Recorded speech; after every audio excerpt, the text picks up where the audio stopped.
Baginda Nabi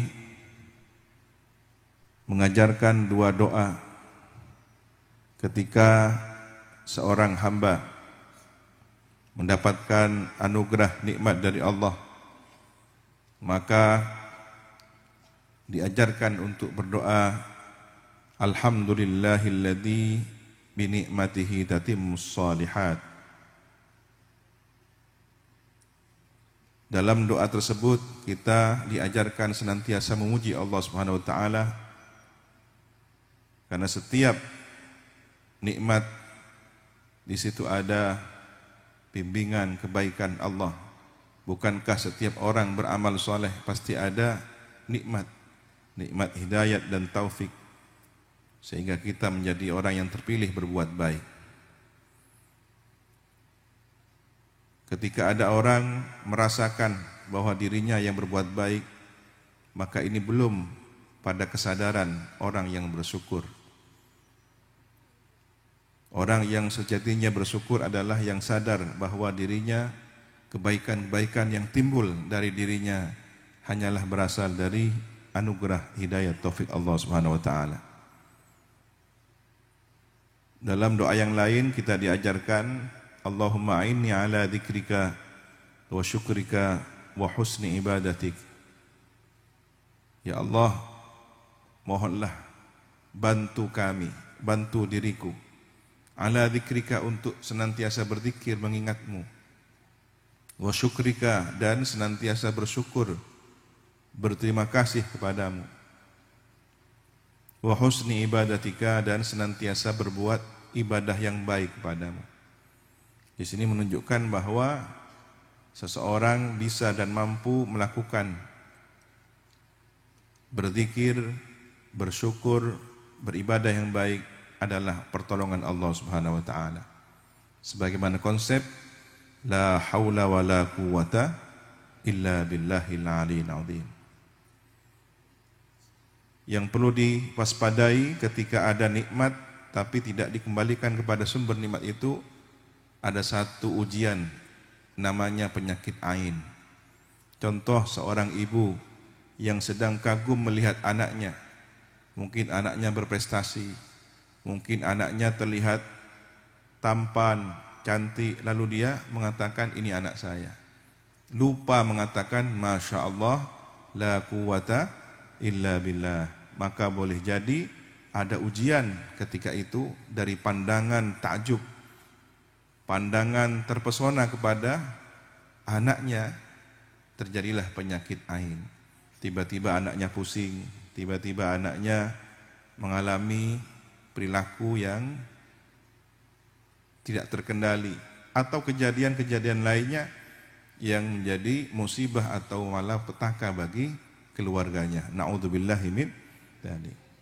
Penyakit ain bukan dari kebencian. Penyakit ain biasanya disebabkan oleh rasa bahagia, bangga diri yang berlebihan. Apa hikmahnya Allah menurunkan penyakit ain?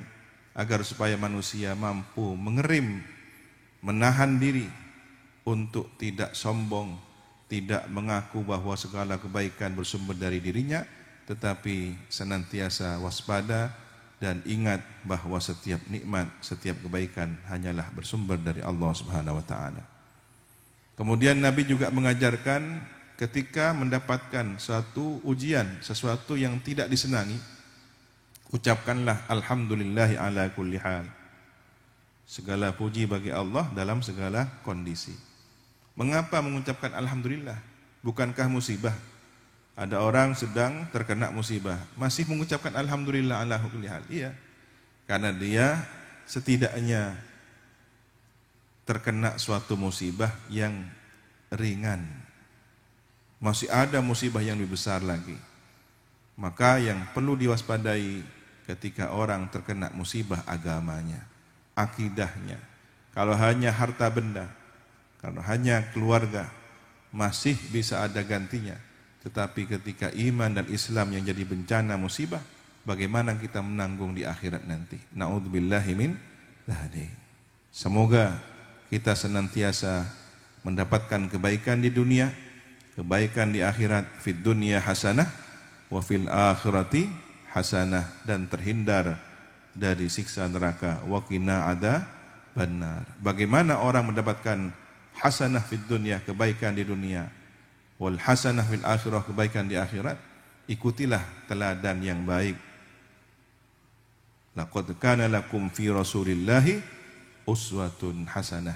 Maka dalam keteladanan baik pada diri Nabi adalah jalan keselamatan menuju ridho Allah Subhanahu wa taala. Ketika setiap insan meneladani kebaikan, insan kamil, manusia pilihan, manusia sempurna, maka dalam dirinya akan bertambah nilai kebaikan. Baik dalam beribadah, baik dalam bersosial, baik dalam segala hal, karena telah meneladani manusia yang terbaik menurut pandangan Allah Subhanahu wa taala. Maka untuk senantiasa menghadirkan kebaikan insan mulia, ada satu wasilah yang langsung diperkenalkan oleh Allah Subhanahu wa taala. Innallaha wa malaikatahu yusholluna 'alan nabi ya ayyuhalladzina amanu shallu 'alaihi wa sallimu taslima. Kebaikan ini adalah sholawat, dan sholawat ini hanya akan direspon, disambut baik oleh orang-orang yang beriman. Dengan keimananlah orang akan penuh keyakinan bersolawat pada baginda Nabi Muhammad SAW. Tetapi orang yang dipenuhi dengan keraguan, dia bisa salah faham dengan makna solawat. Orang yang belum dianugerahi iman mengatakan, lihatlah nabinya umat Islam. Nabi umat Islam masih belum tentu selamat, masih perlu didoakan. Buktinya umatnya disuruh baca sholawat dan salam. Berarti nabinya saja belum selamat. Mereka tidak sadar, tidak faham bahwa Nabi adalah sosok yang telah dipenuhi dengan keberkahan. Bagaikan gelas yang sudah penuh air, maka bacaan sholawat dari umat adalah tambahan-tambahan air kebaikan yang ketika dituangkan ke dalam gelas yang penuh, kita akan mendapatkan aliran keberkahannya. Ini yang sebenarnya kita harapkan. Ketika kita membacakan sholawat pada Nabi, bukan Nabi yang butuh sholawatnya, tapi kita yang perlu dan membutuhkan aliran dari keberkahan sholawat itu. Kenapa? Karena satu sholawat saja, meskipun tidak khusyuk, dibalas oleh Allah dengan 10 sholawat. Bagaimana dengan yang khusyuk? La tuhsa, tak terhitung. Sebagaimana yang dialami dalam mimpi Al-Imam Abu Hasan Asyadili, bermimpi bertemu Rasulullah. Dalam mimpinya beliau bertanya, ya Rasulullah, Allah Subhanahu wa taala memberikan satu janji, siapa yang bersolat kepada engkau, Allah akan membalasnya dengan 10 sholawat. Engkau yang telah bersabda, man shalla alaihi salatan sallallahu alaihi biha asra. Apakah ini orang yang sholawatnya khusyuk atau tidak? Nabi menjawab, itu sholawat yang dibalas oleh Allah. 1 kali sholawat dibalas dengan 10 kali sholawat dari Allah, istimewa kepada orang-orang yang tidak khusyuk. Bagaimana yang khusyuk? Tak terhitung pahalanya. Alhamdulillah. Orang yang berkualitas sholawatnya, setidaknya ada 4 kebaikan. Mendapatkan balasan sholawat dari Allah Subhanahu wa taala, mendapatkan 10 derajat dinaikkan, kebaikan-kebaikannya, derajatnya 10 derajat dinaikkan, diampuni 10 kesalahannya, kemudian dia pun mendapatkan 10 keberkahan. Ini kualitas sholawat. Belum lagi orang yang bersolawat dengan penuh cinta didengar langsung oleh Nabi. Asma'u salata ahli mahabbati wa a'rifuhum, dan Nabi kenal dengan salawat orang-orang yang penuh dengan cinta. Berbeda dengan selain mereka. Tu'ratu alayya salatu ghairihim ardan. Hanya diperlihatkan begitu saja salawat orang yang selain ahli mahabbah. Salawatnya orang yang kurang dalam menghadiahkan bacaan pada Nabi. Maka semoga majelis-majelis kita ini adalah dipenuhi dengan salawat yang berkualitas. Bukan salawat orang yang meragukan apalagi sholawat orang yang mengingkarinya dengan salah anggapan bahwa Nabi yang butuh sholawat. Wal iyadzubillah. Tidak, tapi kita bersholawat, kita yang butuh pada Nabi, kita yang butuh pada rahmat Allah Subhanahu wa taala, mendekatkan diri kepada Allah melalui orang yang terkasih baginda Nabi Muhammad sallallahu alaihi wasallam.